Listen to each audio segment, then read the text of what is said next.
is 13 Eyewitness News at 6. It has just completely changed everything about my life. A former gym owner says he has been tainted by the steroid scandal surrounding Roger Clemens. Kelly Blair says he testified before a grand jury regarding Clemens, but denies ever giving that baseball legend any drugs. The story is new at 6. And good evening, friends. I'm Dave Ward. And I'm Gina Gaston. Yesterday, we told you that former Astro star Roger Clemens was indicted by a federal grand jury.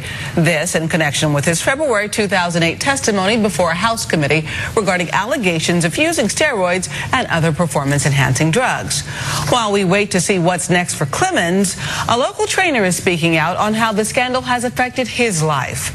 Eyewitness News reporter Deborah Wrigley joins us now with what Kelly Blair has to say. Deborah?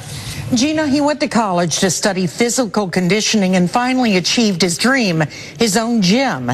And when Roger Clemens fell from grace amid questions of steroid use, so did the man you're about to meet.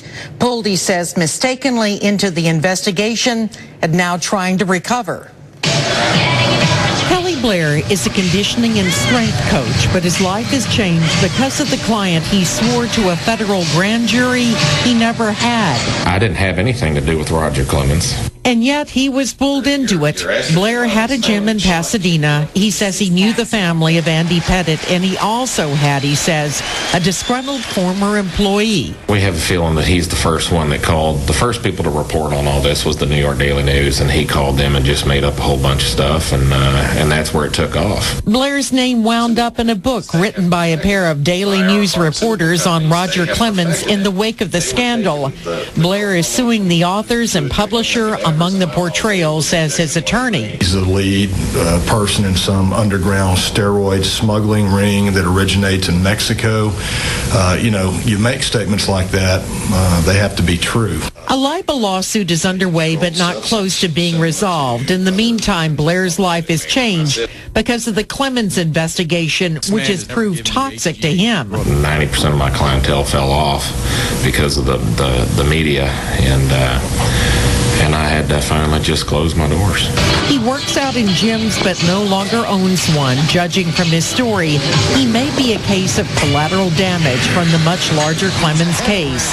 The outcome of that may come down to the credibility of Clemens' chief accuser. Trainer Brian McNamee says legal analyst Joe Landrofi. If they can destroy him, his credibility, then Clemens stands a very good chance of winning the case. Kelly Blair, though, isn't thinking about the future for Roger Clemens. He's only wondering about his own. Blair's lawsuit asked for several $1 million in damages. In the meantime, he's just looking for work. Deborah Wrigley, 13 Eyewitness News. And stay with Eyewitness News and ABC13.com for the latest on Clemens' case. We'll bring you updates as soon as we get them.